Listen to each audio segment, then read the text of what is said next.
You will hear a conversation between an operator and a caller. The talk is related to the problem faced by the caller related to his mobile phone bill. You have some time to look at questions 1 to 10.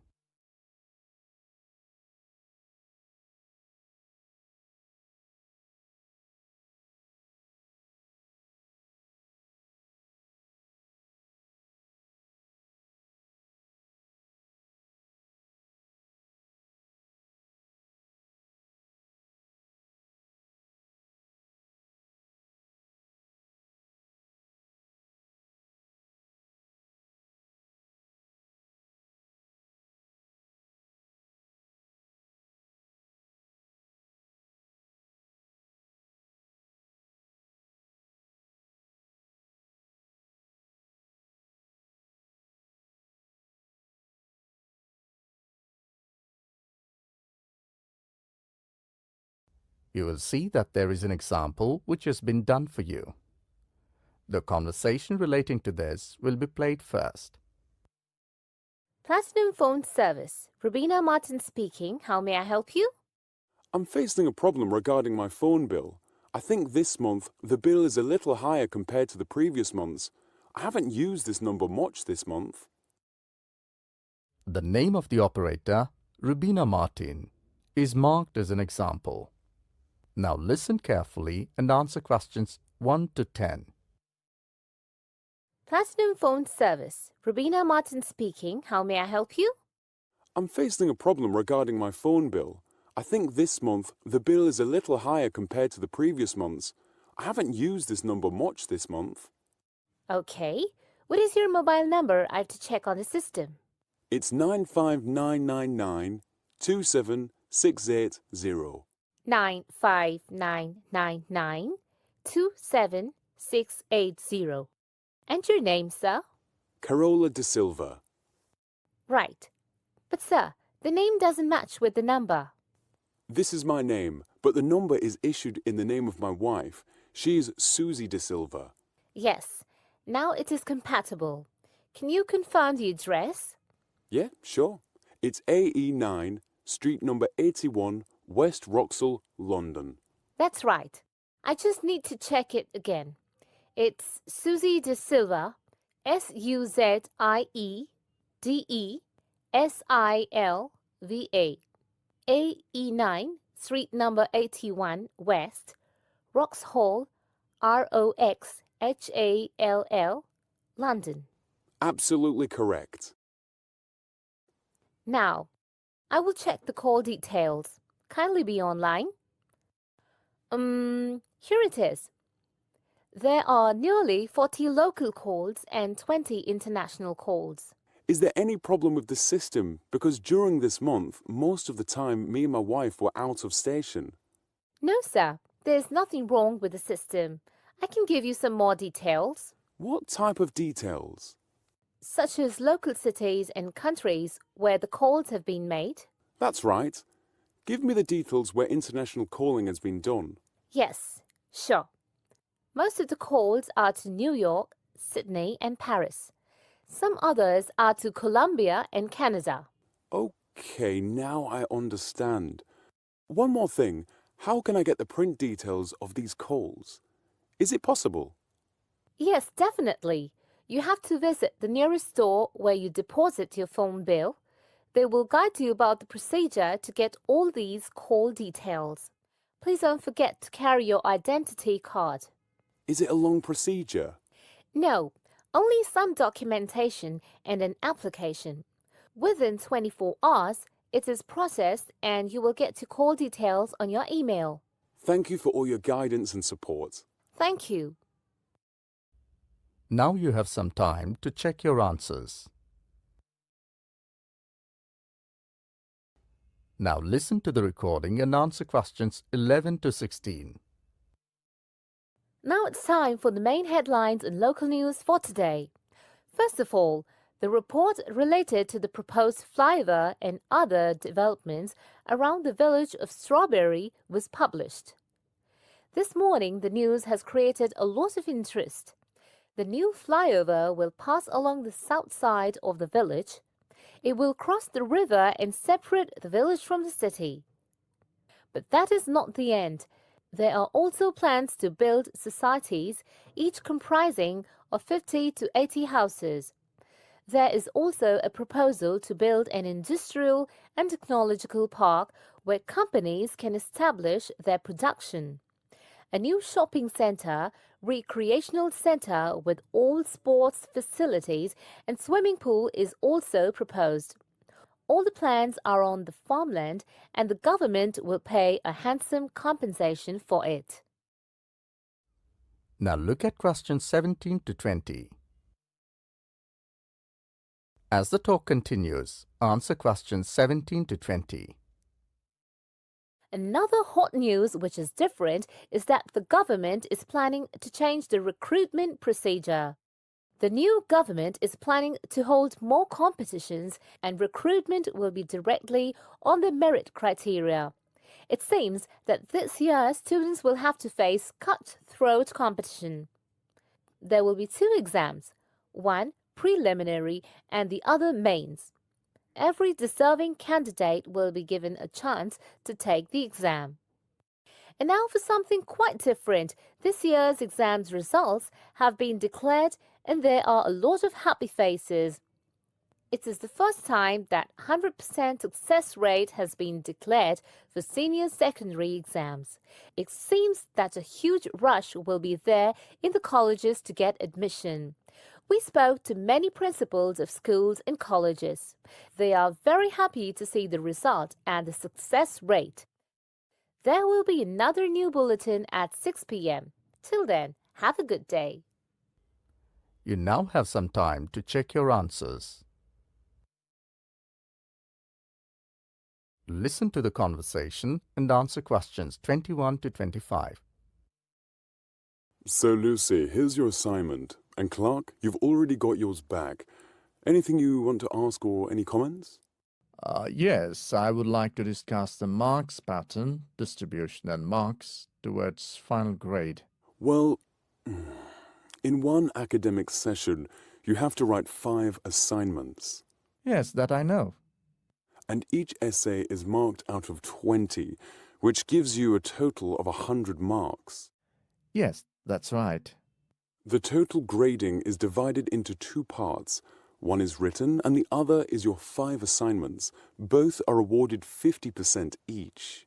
Right, so the 5 assignments contribute to 50% of a final grade for the year. Yes, absolutely correct. I scored 16 out of 20 marks for this assignment, which gives me 8 towards my final grade. Yes. And Lucy, how about you? I scored 14 for this one. I've got 7. Yes? Do you want any clarification? Yes, I got very less in this assignment, while in the previous one I had got 18 out of 20. Same with me. Got 18 in the last and now only 16. Okay, I have to move for my next class. Do you want to ask anything more? We both want to know the difference. Okay. Now look at questions 26 to 30. As the talk continues, answer questions 26 to 30. You gave me 16 for this assignment and 18 for my previous one. What is the difference? Was the last one better than this? Well, the previous one was remarkably different from this one. Oh, really? Yes, I found that you had spent quality time preparing it. There were quite a lot of relevant examples. You even found some information that I was not even aware of. Your sources were very sound. Even I checked their authenticity before awarding the marks. The answers were well organized and the style of presentation was also elegant. I found you really worked with full dedication. Oh, thank you very much for all your appreciation. I must say that your previous assignments was a masterpiece amongst all students. Yes, it took me a very long time to search the information first and then put it into a systematic way. It was really burning lamps at night. How long did it take you to prepare it? Frankly speaking, for my first and second assignment, I only scored 12 and 14, which was really shocking for me. Then I contacted some last year students and read the assignments of those who had scored the highest. There I got an idea and started working from the same day when the assignment was given. Discipline, dedication, and determination brought the results for you. Can I rewrite this once again? I'm sorry, but it's impossible. Is there no way to improve it? I'm afraid not this time, but don't worry, you can cover in another 2 assignments. And you, Lucy. Well, to be honest, I'm happy with my marks because the efforts I made got me good results. The best part of your assignment is that you gave quite a long list of source material, which I found very well. But to tell you about the presentation, it was a little unorganized and informal. Seems to be a duty to submit. Yes, you are correct. This time I didn't spend much time on it as I was busy with some other things. But you should not take your assignment casually. They make 50% of your achievement. Yes, sure, next time I'll present it more seriously. Thank you for your support. Thank you. You now have some time to check your answers. Now listen carefully and answer questions 31 to 35. The Amazon rainforest is a moist broadleaf forest that covers most of the Amazon basin of South America. This basin encompasses 7 million square kilometers, of which 5,500,000 square kilometers are covered by the rainforest. This region includes territory belonging to 9 nations. The majority of the forest is contained within Brazil with 60% of the rainforest, followed by Peru with 13%, Colombia with 10%, and with minor amounts in Venezuela, Ecuador, Bolivia, Guyana, Suriname, and French Guiana. States or departments in 4 nations contain Amazonas in their names.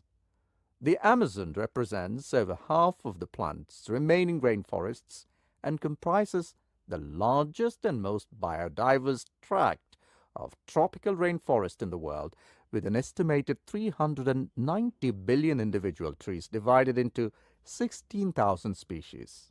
Based on archaeological evidence, human inhabitants first settled in the Amazon region at least 11,200 years ago. Subsequent development led to late prehistoric settlements along the periphery of the forest by 1250 AD, which induced alterations in the forest cover. Now look at questions 36 to 40. Now listen to the second half of the recording and answer questions 36 to 40.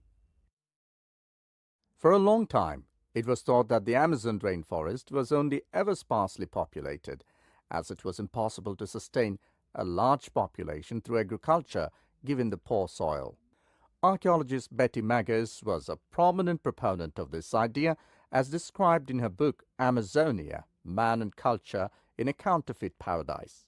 She claimed that a population density of 0.2 inhabitants per square kilometer is the maximum that can be sustained in the rainforest through hunting, with agriculture needed to host a larger population.